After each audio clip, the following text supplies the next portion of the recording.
frankly, I would call that intentional abuse of very beautiful glass. It's very unfortunate, sad. It probably should be criminal.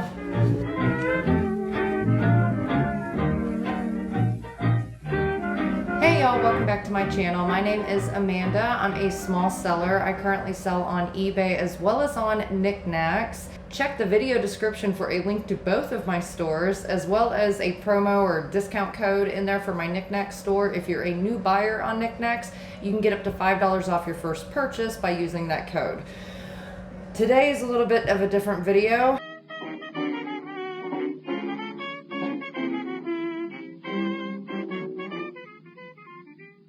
Because we are going to be cleaning up this piece of art glass that I found at the Goodwill a few weeks ago.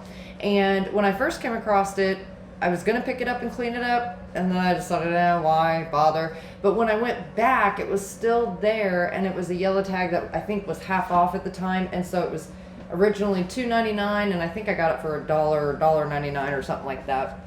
But anyway, it is an art glass. I guess you'd say it's a little nappy dish, but anyways, it's a cased glass with red on the outside. It has this white color on the inside of the handle here, if you can see that, which I just love. It's an applied clear handle. It's not marked or signed or anything that I've seen yet, but I haven't taken the sticker off. I'm going to take that off in a second. But I just kind of wanted to show you guys. I don't know why it was painted on the inside like a tomato soup red. I don't know why anybody would do this, but I'm curious because from what I can tell so far, it looks like a gorgeous art glass bowl. So anyways, we're gonna clean it up, and I just thought I'd go through with you guys how I kind of go about this process.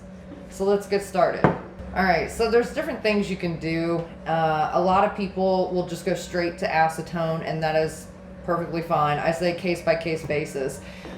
With this piece, there's no, that I am aware of anyway, exterior decoration original to this piece.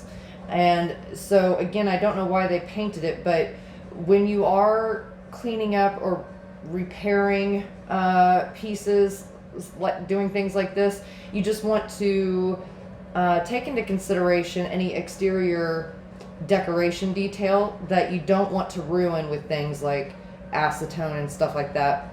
And I try to use the least amount of chemicals as possible when I go about doing things like this. So we're gonna start with some vinegar and a little bit of baking soda, and we are going to let it simmer a little bit here and do its thing. I've just poured some distilled white vinegar in a little measuring cup, and you know what? It's smarter to add the powder first. This is just regular like kitchen baking soda. Pour some of that in. And this is going to cause a chemical reaction that's going to fizz, and I'll try to keep it contained in here. But vinegar will, because of its acidity, will usually do a pretty good job letting or lifting up some of the paint and making it a lot easier to scrub and get at. Whoop, went over a little bit. You know, it's a little bit of an abrasive thing, but not as harsh as other methods. I'm trying to get it. We're gonna do like a whole volcano science project thing here, but it's kind of fun. A little bit doing stuff like this. Now, again, I got this piece for $1 or $2. In the world of reselling, the least amount of damage you can find on a piece is always better. But there are some cases where I've come across things that, you know, are worth picking up and doing this kind of very basic restorative, yeah, that's what I call it, restorative versus repaired sort of work to it. You know, especially if you're not altering the piece in and of itself, you're just removing the damage that's been done to it. But, you know, I got it for the right price. So if for some reason when I remove the paint, there's something hideous going on under there, or my efforts prove to be fruitless, or you know, my efforts damage the piece in some way, then at least I'm not really out anything for it. This is kind of how I've gone about learning different ways to restore and repair pieces effectively, and using the most basic natural methods I can, and certainly go up to things like your goof off and fingernail polish remover and things like that to get at it. But I try on pieces that I'm going to be reselling, I want to do the least amount of things to it as possible. I try to stick with just cleaning it and letting the buyer do whatever. But again, this piece I got for $1 or $2. If it doesn't work out, I can throw it away. I can keep it, whatever. But this is a good way of, kind of learning some of these different methods. All right, so I've got this thing pretty much full to the top. I'm gonna let it sit and think for a little while. And it may help to use it heated as well. I'm gonna go with this first and let it sit for a few minutes and then come back to it. I might try heating it up next. All right, so in the video where I picked up that little piece of art glass over there, I had also found this, and I think this is L.E. Smith. I don't remember for sure, but I think it was L.E. Smith. And it's from the 1920s or 30s. It's Art Deco in style, seashell, pressed in mold glass piece. And you can tell up here a lot of that like Art Deco influence on it. Really, really cool. It does have a couple little, wear spots to some of the pink on it here and there, if you can see. But overall, it's in really great shape. Now, I'm going to show you the clip from my video where when I found this, and so you can see what this looked like originally before I cleaned this piece up. Wait a minute, what is that? Oh, I'm definitely getting that. This would go to like a nightlight. If he's not broken. Yeah, this would go to like a boudoir lamp. $463. I don't know, and it's like seashell pattern. I don't know, the rust in there, but I bet you I could clean that off. I bet you I'm gonna certainly frickin' try. All right, welcome back. So again, you can see this just looks pretty stunning now. And I will tell you how I got this cleaned up. Now, I apologize that I didn't do this in person with y'all. I didn't realize I'd be doing this video right at this moment either. But we're going a different route today because, well, I'm having car trouble. So I thought this would be, if we can't go thrifting, this would be a great time to, do all this fun stuff. This is kind of like a, I don't know, behind the scenes, if you will. So on the interior of this, you have that connects up into the lamp. This is the part that like clamps onto the bulb, and I don't know the technical names on this, but this is the part that clamps onto the bulb. This is the little finial. This is the little finial piece that screws onto the top. So you stick this up through the glass hole, and then you screw that on so that it stays on the lamp. This piece, when I took it off when I got home, well, shoot, I'm not a professional. Okay, so this little finial piece, it had a little tiny bit of oxidation. It looked like rust a little bit on it, and I got that all pretty well cleaned off. There's, of course, a little bit of wear to this piece, but nothing that you wouldn't expect any less to be on a piece that's roughly 100 years old now.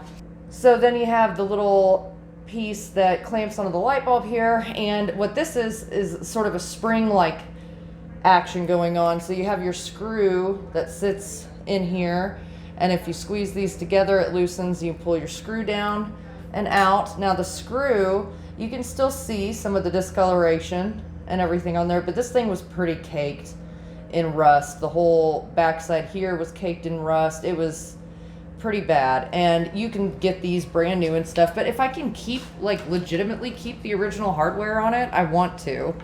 But worst come to worst, if something like that is that far gone, these are still sold today, and this doesn't make the piece in and of itself. So then you have this, and again, you can still get these. It's not the end of the world, but I'd like to keep the original one on there if I can. One, I don't want to invest any more money into it than I already did buying it. So, but two, for me, when the piece, the more original that it is, the cooler that it is, the more special that it is to me. So this thing was completely rusted, and you'll still see, you know, evidence, discoloration here and there from that.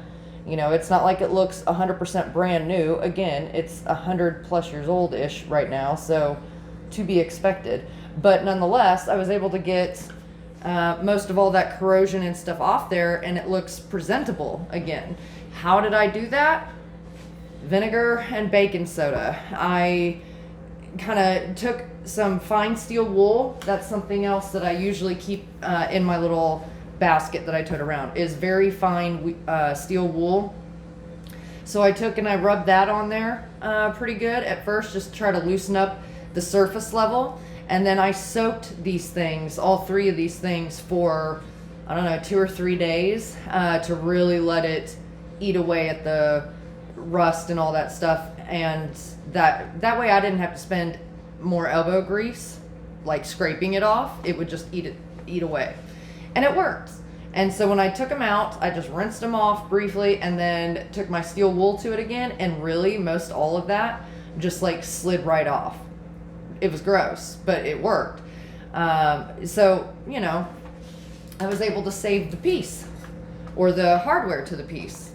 Otherwise, you know, you could still sell just the shade, but it's probably gonna sell easier if you still have the hardware, where somebody can just literally, you know, slap it on a lamp and it's good to go. They don't have to get the hardware for it. On the inside, you can kind of maybe see a tiny bit of the orangey rusty color, because it had stained. The hardware had stained the inside of here. You can kind of see it right there. So I've done the best I can to really get in there and remove it to the point that you at least cannot really see it anymore. There is some evidence of it down around where this piece sits, but you're never going to see that when this is in place. So looks pretty good, and I was able to do all that again. I used a little bit of extremely fine steel wool, but I took paper towel with the vinegar and baking soda on it and rubbed it on here. I didn't want to take the paint on the exterior off. See, this is one of those pieces, kind of like I was talking about before. That piece over there, the little red dish, there's, to my knowledge anyway, there's no exterior paint that's unprotected that will come off, like a fired on glaze and that kind of stuff. So you have to take each piece case by case and evaluate it and use your best judgment to kind of determine what will be the most effective and easiest way to clean something up. But for the sake of showing y'all kind of some of the processes you can do, I figured we'll go the long way around, and we'll try, you know, baking soda and vinegar first and see how effective that is. Like I said, when you go the more natural path or least chemical path, the processes can take longer, because you're waiting on that chemical reaction versus buying that chemical reaction basically already in the can, ready to go. Okay, so I've brought this back over, and let me see if it's starting to lift off at all. I can see my wood stick is kind of making marks in it, but it's not just falling off. It does seem like it's starting to scrape off easier, however. But I think I am still going to put in new vinegar and baking soda, but I'm going to warm it up first and then put it in. And there's something else that I wanted to show you guys too, and I wish that I'd have waited on this like artwork framed picture that I have over here that I took the sticker off of a few days ago. I wish I'd have waited and just showed you guys this. And this sticker is already pretty loose, but when I have stuff like this is the box. I picked this up, and you guys haven't seen this video yet, I don't think. But it's a little photograph album. and it came in the original box and everything, and I got it at Goodwill for a couple bucks. But anyways, you know, it's like cardboard back here, and these stickers, if I just peel it right off, it's probably gonna peel some of this like paint or whatever it is that's on this box. And I like to try, you know, whether it's, so this is the piece I was talking about, that Iwo Jima, I believe it is, piece. And anyway, they had put the Goodwill sticker back here on this paper, this like thin, sort of like brown packing paper that they put over the back of the frame. And I'm thinking, well, I mean, I know that there's already some dings in it and stuff, but I didn't want to rip a big hole in the back of it if I didn't have to. So this is what I do in order to get stickers off of items like this. Okay, so, I have myself a heat gun here. It doesn't matter what brand. And you can also try using a hairdryer as well. But anyways, you can get heat guns like this in most of your like Home Depots and things like that, and your craft stores. And it doesn't need to be a super high one. You know, you're not doing automotive work or anything crazy. We're talking about removing stickers here. So you can get a really cheap heat gun like this. You know, it doesn't need to be anything fancy.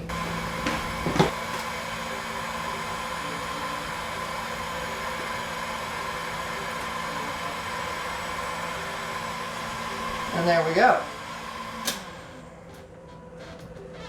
Whoop. Sticker came off in one piece. This is also good, I have found, and it's not 100% guarantee, but you know, when something has a sticker on it that came with it, and then you know how thrift stores like to put their sticker on top of it, I have found that this little trick can be very helpful. You just have to do it very cautiously and delicately, because obviously if you're heating up one sticker to remove it, the other sticker might get a little carried away and think it's going to. So it does take a little finagling, but I have found that that is a decently effective way of trying to get this two stickers separated and potentially saving the original sticker that, you know, is to the piece. So anywho, no damage whatsoever at all to the box from that sticker. All right, so we've got our heated up vinegar. I'm gonna add some baking soda.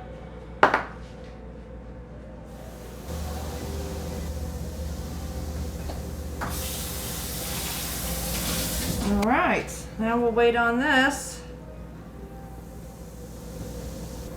and see if it'll start pulling anything up. It definitely has made it easier to, you know, like get in there and scrape it off. Oh, yeah, it's definitely loosening it up a lot. And so far, it looks like it's cased in white. We're still up on the side of it though. It's kind of a funky shaped piece, and so I don't really want to spend too much time trying to scrape at it. You could, but it'll take a while, and it's hard to get, especially at the bottom, just kind of good angles at it. But it has definitely loosened it up. So yeah, you can see it's just scraping out big chunks of it now. All right, but we want to see what this gosh darn thing looks like. And again, because of the kind of piece it is, I'm not really worried about any exterior decoration being harmed by using something a little more strong, like the goof off. So that's what we're gonna do. All right, so, well, I've kind of dried it out a little bit, sort of. But anyway, you can see where a lot of the paint is coming off, and it's done a really good job of getting it where, I mean, it's literally just kind of peeling up out of there. And I just wanted to show you guys that because it's quick and easy to go to things like goof off or fingernail polish remover, but not all pieces do you want to just douse in something this harsh. And so it's good to be aware of some of these effective but not as abrasive or harsh methods. But let's pour a little bit of this in here. All right, so I've been kind of scraping at the bottom there. Let me wipe up a whole bunch of grossness. Oh my gosh, this is really freaking beautiful. Oh my gosh. Look at that so far. Oh, let me turn this light a little. I mean, look at that. Whoa, light. Look at that. That is so cool. It looks like it's a bluish color. Oh, I'm liking it even more. I'm liking it a whole lot more. See even more of it coming through. Oh my gosh. That is so pretty. Oh, and the sticker came off after we had it sitting over there. It's a very nice, smooth, polished base, but I do not see any signatures or marks or anything on it as of yet. Oh my gosh, it's looking so stinking pretty. Ah, look at that blue. I love it. Ah, oh, some of it's sticking to the bottom. I'll have to get that off, but oh, wow. Super cool piece. Okay, I'm gonna keep working on it. For the life of me, I can't fathom why anyone did this. I still haven't found any damage to this piece. It's like somebody just thought it looked better painted, and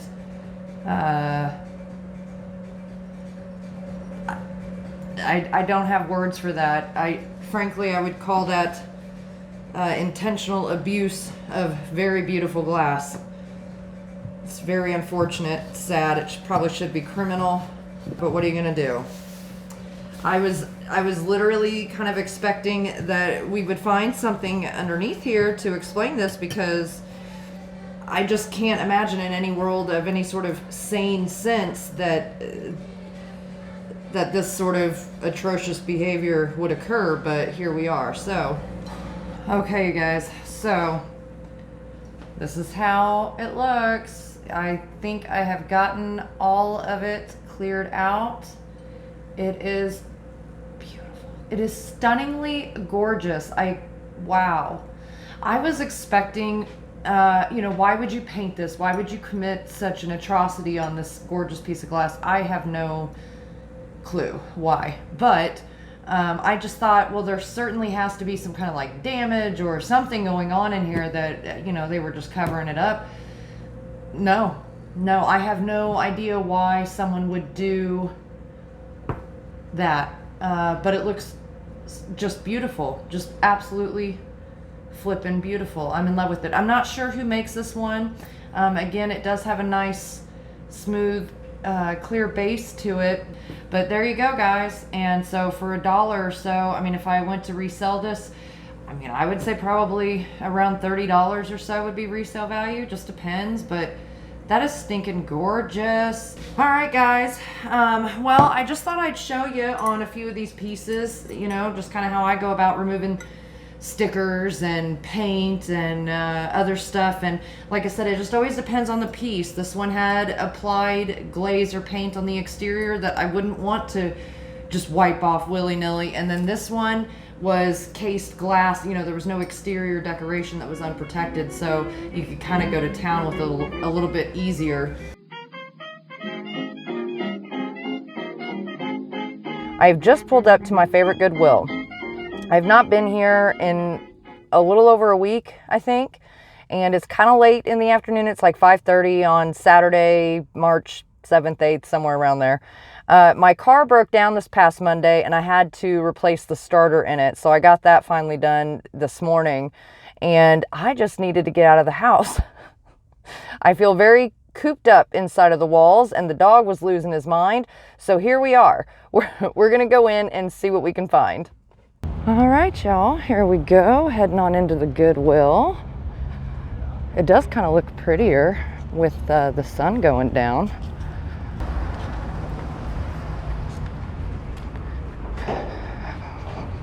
Kind of got one pulled out for us here. We'll take it. All right, guys, so they've got blue as our color this week, and it'll be 25% off since today's Saturday. So let's go see what we can find. So I'm hoping we'll find some new inventory. This is a ceramic banana for $2.99. I don't know if it was on something originally. Maybe not. I don't know. I don't know what it does. It just looks cool.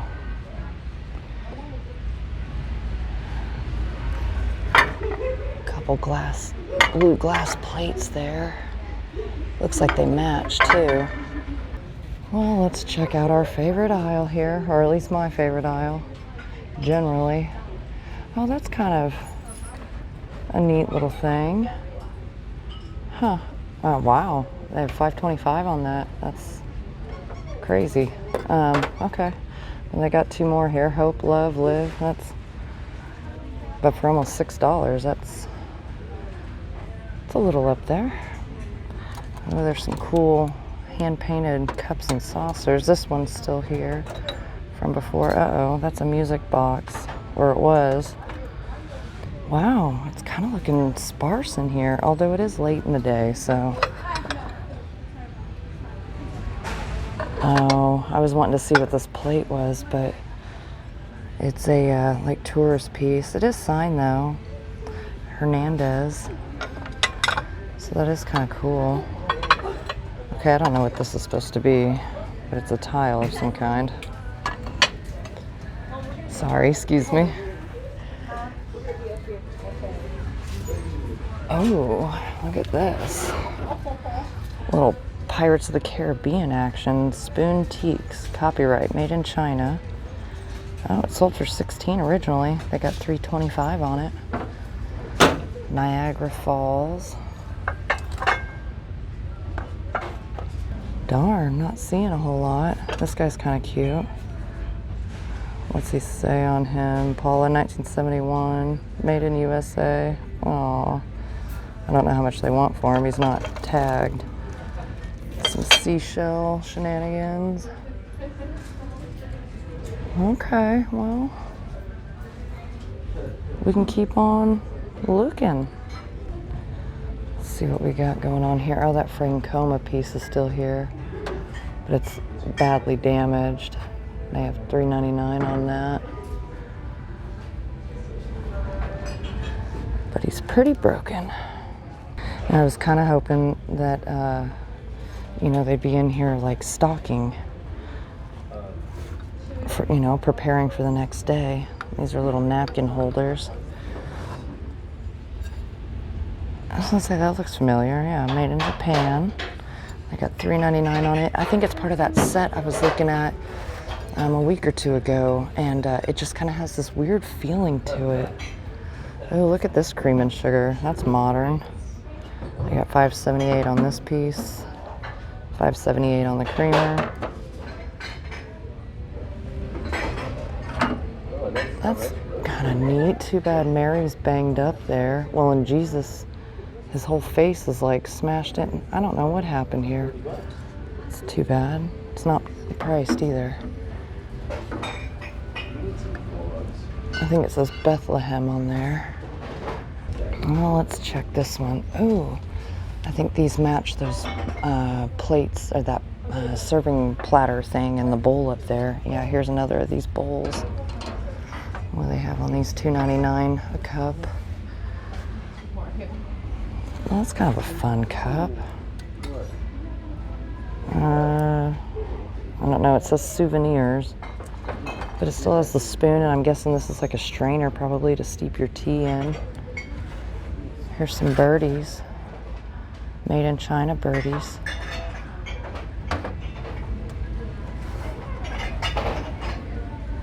A little pottery piece. What's this one? It's shaped like an apple. Something wild design. 1994. Well, they have $4.99 on that. Like a little apple pie dish thing. Lots of the for your mixer, like mixing bowls. This one's Fire King Federal. A lot of those companies did these. Christopher Stewart, little pie server. Well, let's check out what they've got on the back ends here.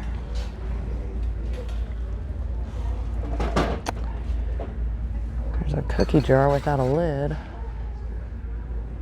I got $5.99 on that. Well, that's kind of pretty. Serving platter. Universal oven proof. This pattern will not fade. It is permacle. Huh. Ballerina. Made in USA. That is really pretty. $5.99. I might think about that. It's quite large though.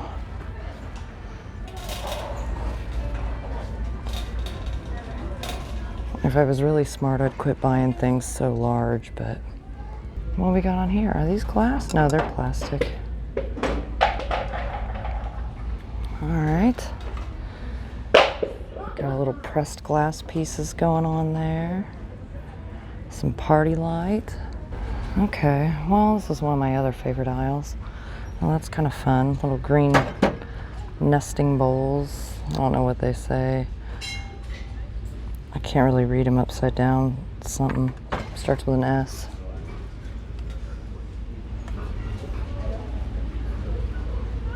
Oh, look at those pieces are all still down there, those hot dog looking things.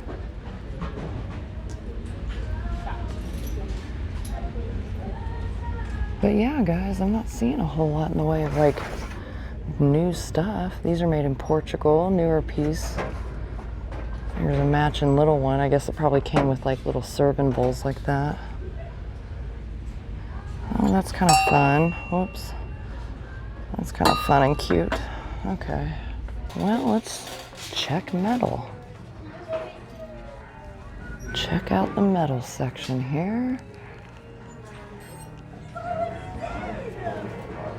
Oh, you guys. This is unfortunate. Like, I wasn't expecting to find a ton of stuff, but I was expecting a little more than this. Now, these are super thin metal, and they have $5.25 on them.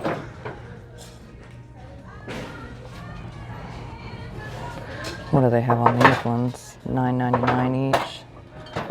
I don't know. These ones I believe are at least like a brass or something. What is this thing? It's got some crazing on the inside.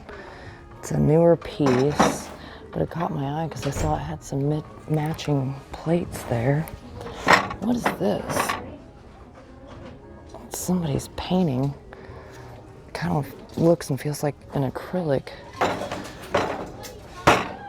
on like board or something. Well, shucks. Well, let's check the dishes. We shouldn't write everything off until we've at least checked out dishes. And I did kind of look these up. They actually do carry a little bit of a value to them. $1.99. There's a lot of surface scratches I can see when I tilt it in the light. Hey, what are these? Art pottery. Oh, they're dance. Here they are, $2.99. International design. Made in Japan. Oh, there's 3 of them. Alright, so I did just look these up, and they do seem worth getting, so I'm going to. I think these are the bread or salad plate size ones. They have $2.94 on each one. No discount or anything, but that's okay. Let's see. Oh yeah, when I was digging around, I kind of noticed these. I picked them up, and they are genuine stoneware. I think they're, let's see. So they're by Celebrity, and it says genuine stoneware, but they have $4.63 on each one of these little plates, almost $5. That is hysterical in a thrift store. But okay, I'm sure there's some reason. But I don't think I'll be paying that for them. Mainstays, $1.99 on that. These are kind of fun. Oh, that's cool. They're like little art pottery hand-done pieces, but I do like that they're like a black clay. 97S something, $4.25 each. I don't know. I don't know. I think they're really cool looking. Maybe I'll try to look up the person. Because they're really cool looking, but I don't know that they would sell very quickly. They're kind of, like, I think they're super neat, but they are kind of different. They wouldn't be everybody's cup of tea. So, I don't know. To spend basically $10 on those, I just don't know. Okay, so Google Lens is trying to tell me that this is Native American pottery, and I think that's very incorrect. It does say S. Hargrave on here. And like I said, I do think that these are really cool. I don't know that they're worth spending that much on though, at $4.25 a piece, and so probably will end up putting those back.